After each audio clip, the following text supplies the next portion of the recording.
Oh, man. I'm still not sure what happened, but I'm going to try to sort through it here on Facebook Live from Los Angeles Live ahead of Undisputed tomorrow at 9:30 until noon Eastern Time on Fox Sports 1. Wow. A quick thought, maybe Hazel can figure this out for us. I don't know, but she deserves a little cameo after she was in the doghouse last night. Dad's been screaming a lot today. Hazel's the quote-unquote daughter of me and my wife Ernestine. She's our little Maltese who's gotten a lot bigger than we ever thought she would, and stronger than we ever thought she would, and fiercer than we ever thought she would, and more unruly and unmanageable than we ever thought she would. Mom not happy with Ernestine here of late. I'm sorry, with Hazel here of late, but I'm going to take a quick shot here of much bigger Hazel. Hey, how are you? Thank you. Sorry, I was yelling. There she is. Hi, Hazel. Say hi. Say hi to Facebook. Oh, she's in a little better mood tonight. Hi. Letting the audience join here for a second before I unleash on what we just saw. That was amazing, wasn't it? You weren't surprised, though. You had the Vikings all the way, right?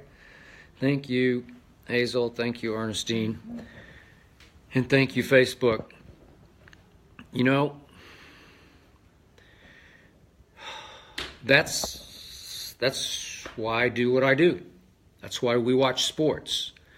Can't make it up. It's the ultimate reality TV. It's, I don't know. It's the most incredible thing. Incredible finish. I got to sort through my Rolodex here, but I've been covering the NFL since mid-'70s when I got out of Vanderbilt. Covered it here for the Los Angeles Times. Covered it for the Miami Herald. Then went to Dallas and covered it and covered it and covered it. And I always thought the most amazing thing I saw at the end of a game was Dwight Clark's catch after the 1981 season at Candlestick Park. I was there, and yet Danny White and the Cowboys got the ball back, and it took what was actually a horse collar tackle, not against the rules at that point, by Carlton Williamson to save a Danny White to Drew Pearson touchdown pass that would have won the game, but he got yanked down by the nape of his neck. And yet this is it. This is 6 seconds left. 3rd and 10, just trying to make some desperation play. And I had tweeted, don't write off Case Keenum, because that's the kind of play he has routinely made. And he'll try some things as he did earlier in the game that you'll say, what are you thinking, when Cam Jordan blew him up with a monster rush and resulted in what are you thinking interception. But Case Keenum is made of this kind of stuff. He's a good guy, spiritual guy, a good family man, and yet he will try this kind of thing. He will make things happen for better and sometimes for worse. But this year, mostly for better. It's just who Case Keenum is. So he throws one up that looked like it could have been up for grabs by anybody to his best receiver. I don't know. Thielen's pretty good too. I think he trusts Thielen a little more, but he throws it up to his fastest receiver in Stephon Diggs. And I don't know what Marcus Williams is doing. I don't know. Sometimes you just panic and mind block. I don't know. Obviously, Marcus Williams is thinking, I don't want to commit a dumb penalty here. I don't want a dumb pass interference that suddenly gives them a last-second field goal. I'm not even sure how far the field goal would have been at that point. It would have been far. But you don't want to give Minnesota in that Thunderdome one last crack at a field goal and be the GOAT off a stupid pass interference penalty. So Marcus Williams goes low on the play. But obviously, the one thing you can't do is have Stephon Diggs catch the football. So you actually have to go in high for ball. You have to go all ball, and just, as they say on any Hail Mary into the end zone, knock it down. That's all you have to do is just bat the ball away from Stephon Diggs. And it looked like Marcus Williams had the time and the angle to do just that. And he went low. He sort of avoided the play and just sort of skids underneath the play. And all of a sudden, Stephon Diggs realizes he has just high-pointed and caught the ball and come down with nobody home behind him.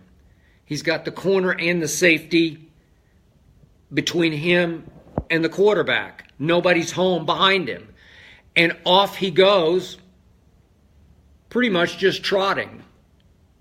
Stephon Diggs is gone for a last-second walk-off touchdown on third and desperation from Case Keenum in a game that Drew Brees deserved with all his heart and soul to win. Lord have mercy. I've never seen anything like it except, and this is before most of your times, but I go all the way back to, I was actually covering a Rams playoff game that day in Atlanta that they lost with Joe Namath at quarterback, if memory serves. But meanwhile, up in Minneapolis, the Dallas Cowboys quarterback by Roger Staubach in an outdoor game got away with the original Hail Mary. And I haven't looked up the exact details of the play. I'll have it by tomorrow morning for Undisputed at 9:30 Eastern Time. But that was the original Hail Mary that victimized these Minnesota Vikings outdoors in their old stadium. I think it's called Metropolitan Stadium. I can't remember. But I don't think I ever went there, but I just saw it. I'm watching it in the press box in Atlanta on television. And Roger Staubach coined the term Hail Mary, Catholic, Roger Staubach, good Catholic, because it was like you say a Hail Mary, you throw a Hail Mary. And Drew Pearson got away with a little push-off on Nate Wright, I believe it was, the corner for the Vikings that day, and caught it and scored with it. And the Cowboys stole a game and advanced in the 75 playoffs? I'm not sure. I'll have to look all this up. But anyway, they stole that game, and this was like reverse karma Hail Mary for the home team in their new stadium. It's almost like an arena of a stadium, their new Thunderdome. And I've never seen anything like that. I don't know about you, but I'm racking my brain. I just can't remember anything quite like that to end a game where I thought it was over. I picked the upset. I picked the Saints only because I picked the Saints after my Dallas Cowboys fell out of the playoffs at the end, and I had to pick somebody going into the postseason tournament, and I picked the Saints just because I thought they had the best overall football team with the best remaining quarterback. And again, I didn't love the way they played at home against Carolina last week, but I stuck with them. My partner on Undisputed, Shannon Sharp, leaped off the bandwagon and onto the Falcons bandwagon, I believe. So, in the 4 games, I picked 3 big quote-unquote upsets. One was monumental. I picked the Eagles at home as an underdog to upset those Atlanta Falcons. That happened. I had Tom Brady winning 34-13. He won 35-14. I had the Jaguars in what I didn't really think was much of an upset, even though they were 7-point underdogs at Pittsburgh. I just thought they were better than a troubled, flawed Steelers team without Shazier on defense and without a lot of continuity in the locker room. Just a troubled team all year. And a Mike Tomlin, who I love personally, but I got to tell you, he's getting way too many passes, and he's not going to get a pass on Undisputed tomorrow on the 2 fourth-down calls that he could have overruled. You got to just quarterback sneak it, and then obviously he onside kicks with 2:18 left. It was way too early in that game, and not only did they onside too quickly, but they botched it and gave Jacksonville a short field to set up an easy field goal that became the difference in the game. And I predicted that Josh Lambo would kick the field goal that would win the game. So I got that one right. And then this one, I had to go and resort to my ultimate reverse Twitter jinx. I believe in jinxes. I don't know why. I believe in God, but I believe in jinxes. Ernestine always says, how can you reconcile the two of those? I don't know. I just do. I picked so many games, it's like my life, that I just believe I got a whole list of jinxes that she knows all the jinxes. Like, you can't walk in here in the middle of a game that's teetering and sit down to watch it. I tell Ernestine, you can't do that to me because it's going to change. She says, how can something I do on the west side of Los Angeles, California, have any impact on what's happening up in Minneapolis? I don't know, but it can. So I tried the reverse Twitter jinx tonight because at 17-0, it didn't feel very good to me. It was a long shot at best that the Saints would march back into this game, creep back into this game. So I tried the same one that I tried and won with in the Super Bowl. I just declared the game over. As I did on the pick six, was it late in the first half, Atlanta Alford's pick six on Tom Brady. And I'm watching the Stephon Diggs again. God, unbelievable. But again, that one worked. I said, congratulations, Falcons, you win the Super Bowl. And obviously from 28-3, it suddenly reversed, slowly but surely reversed. And here came Tom Brady with the biggest comeback in the history of the postseason.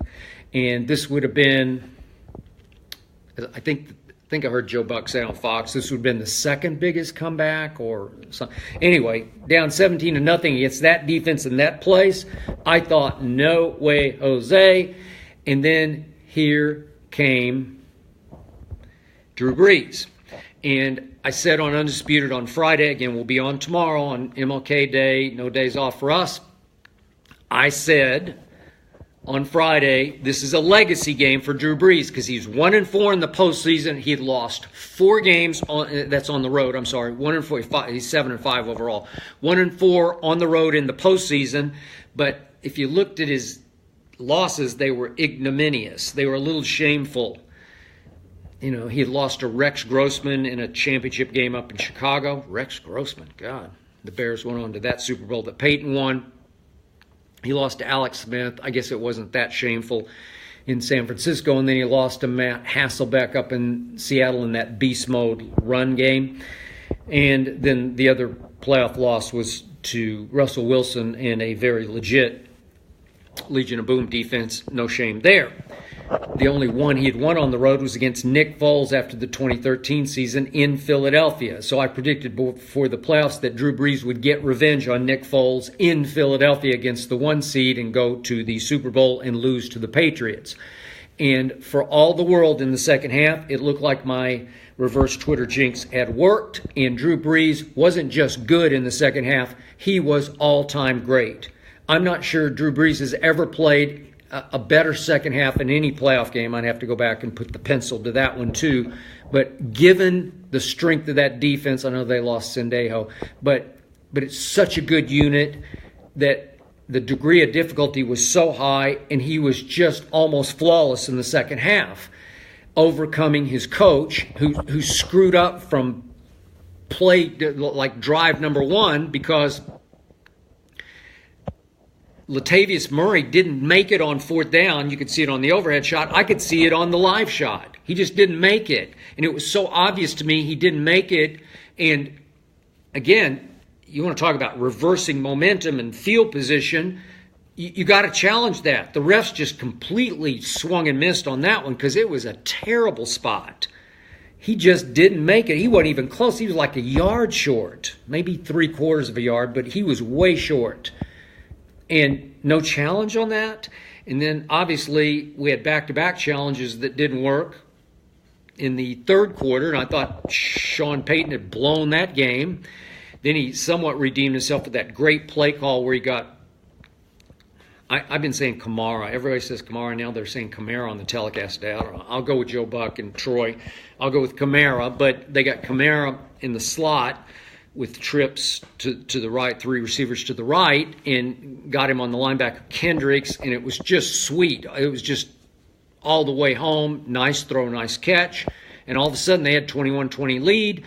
And then it goes the other way. And Case Keenum was, man, he was just sensational. And I argued earlier in the year, Shannon Sharp, Hall of Famer, kept saying, he's a backup quarterback. No, he's not.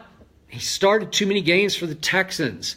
He was really good at Houston. I was a big fan back on my ESPN days. I was a big fan of Case Keenum coming out, and then he went undrafted, started with the Texans, bounced around, as you know, Rams, back to Texans, and finally to Minnesota. And all of a sudden, with Shermer, that they connected, and all of a sudden with the injuries to poor Teddy Bridgewater, who's had a rough ride, and to Sam Bradford, who's always hurt, my guy from the University of Oklahoma. I never liked him coming out in the draft, just like a scarecrow in the pocket, just folds, and just can't stay healthy. And all of a sudden, little Case Keenum, he measured at the combine 6 feet and a half inch, so he's barely over 6 feet tall. So you had two little quarterbacks today going at it. Drew Brees is right in that. I think Drew Brees is closer to 6'1", because every time I stood up next to him, he looked like, to me, I'm 5'11". It just felt like he was a couple of inches taller than me. But anyway, you had two of the smaller quarterbacks going at it, and Drew Brees has been a huge inspiration to Case Keenum in his career. Both of them came out of Texas high school system, and Case Keenum's got guts. Case Keenum can move. Case Keenum escaped a couple of rushes, and by the way, man, in that Thunderdome, in the second half, the Saints were bringing thunder with their pass rush. And what a great game it was to watch, back and forth and back and forth. But Drew Brees deserved to win that game. He deserved it for his legacy's sake. He deserved to have a chance to go back to Philly and right the wrong against Nick Foles by getting to the Super Bowl.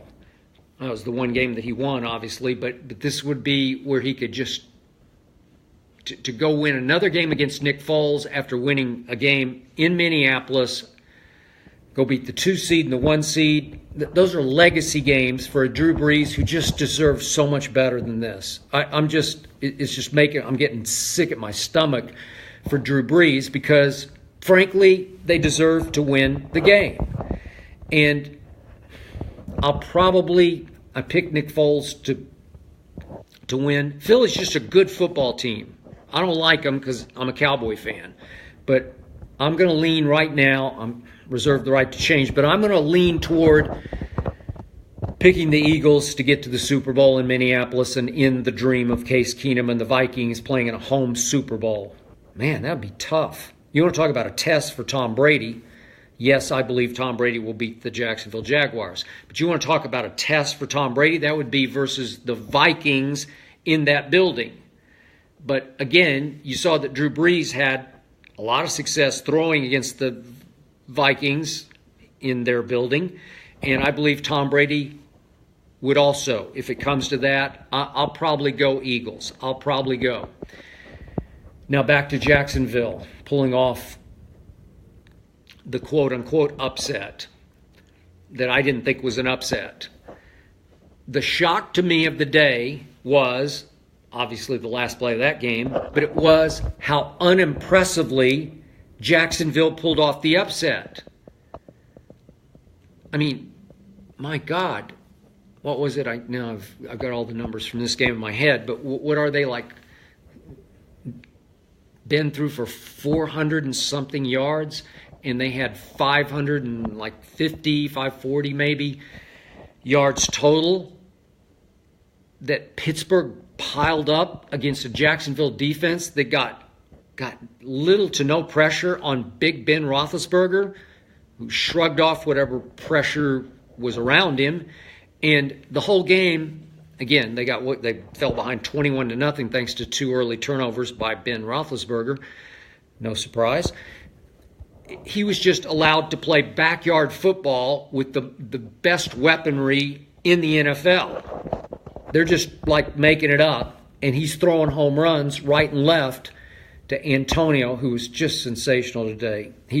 On Boye, twice he just wanted the ball worse than Boye did. There's no better than Antonio Brown. There are a lot of quick, fast little guys, but nobody with his heart, his guts, and his backbone, and his clutch toughness. Nobody can run routes like him. Nobody wants the football more than Antonio Brown when it's in the air. Nobody can adjust to it and snatch it the first catch with just one hand. And he deserved a better fate today, but they're just playing backyard football, throwing it all over the lot, and having huge success.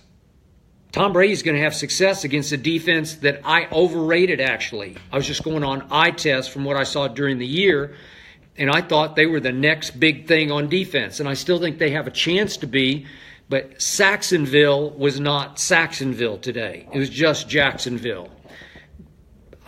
The front four didn't generate much rush at all, and that's with Pittsburgh losing its right tackle early in the game. I don't know. I picked the upset. I was right. And now, I said last night I was more worried about Jacksonville going to Foxborough. I'm just a Brady fan. I'm not the biggest Patriot fan, but I picked them before the year to win it all again, in large part because of number 12 again. And now, I don't know, maybe Pittsburgh would have caused more problems. Maybe this was actually another break for Tom Brady, because I said Blake Bortles would be good enough, he would play well enough to win this game. Guess what, boys and girls? Blake Bortles today had a QBR of 90. That's on a scale of 0 to 100. 90, which was even better than Tom Brady's last night against Tennessee, which was, I believe, 83.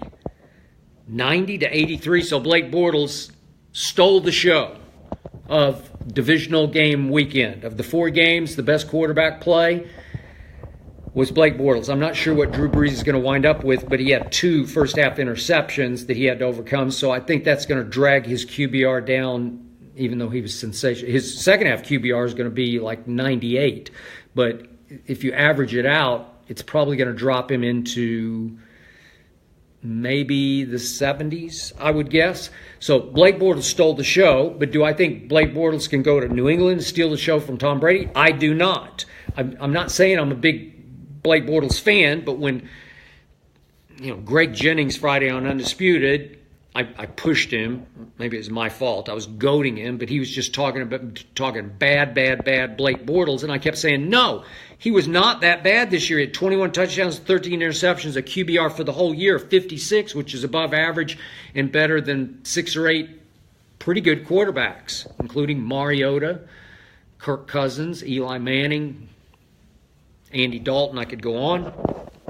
But the point is that I just thought he could make enough plays against a Pittsburgh defense that's flawed. Without Shazier, it's just flawed. And a team that's flawed because they were looking past Jacksonville. All they wanted to talk about was how they wanted New England again. And you got to get past that bunch with Leonard Fournette hammering away with power and speed.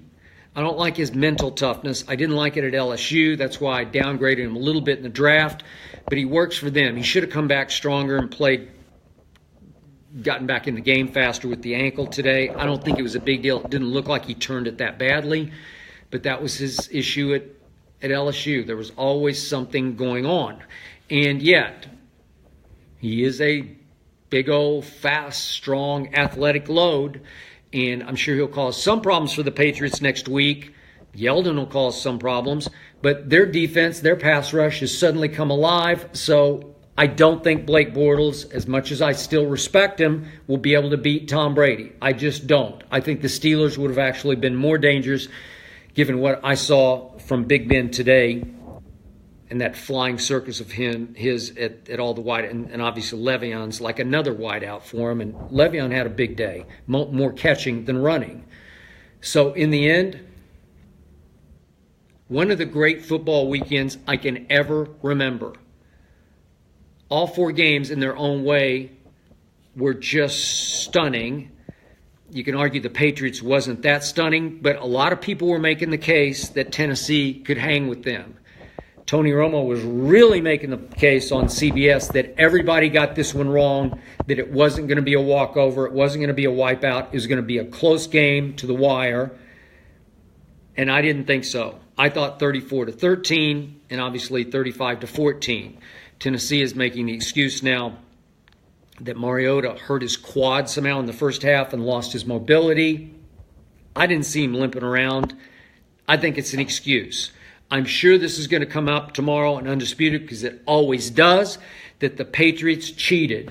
Baloney. Even Mike Pereira on Fox today was talking about the two dicey calls, the controversial calls, and he just flat out said it was offensive pass interference on Eric Decker and that it was an invasion, a violation of the neutral zone by a Tennessee player that got called, that it wasn't a false start, it was defensive violation. So, again, I said last night I wouldn't have called the Eric Decker one, but Mike Pereira, for whom I have the greatest respect, except on the tuck rule, that play, I didn't get that. And I'm a Brady fan, but I didn't get it. But again, Mike Pereira says, no robbery, no stolen game. And that, remember, it is an NFL clock operator. It's not a Gillette Stadium clock operator. So I can't wait. If anybody opens that door for me tomorrow, I will run through it. We will also tomorrow talk about the rumors that Luke Walton is in trouble. I've been saying that all along. I'm not impressed. I don't love him. Sounds like Jeannie Buss really enjoys having dinner with him. That's fine, Jeannie. But can he coach your team? And by the way, when you tweet your support, Jeannie Buss, wonder how your president, Magic Johnson, likes that. Rumors out there that David Fizdale, the recently fired Memphis coach, could come into play here. I'm a big Fizz fan. I would love that. Lakers play tomorrow at Memphis, ironically. And we got LeBron James and his fiasco on Friday night at Indiana. We'll talk about that because they have a potential fiasco at home against Golden State tomorrow on TNT, as is the Laker game. We will be discussing that tomorrow on Undisputed on Fox Sports 1. So thank you for hanging with me. Thank you, football gods, for the weekend. Man, it was just great, great, great. The Eagles' upset was great. Now they're wearing their underdog masks.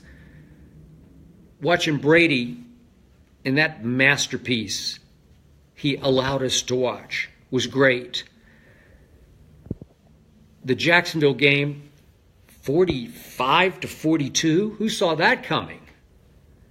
And then this.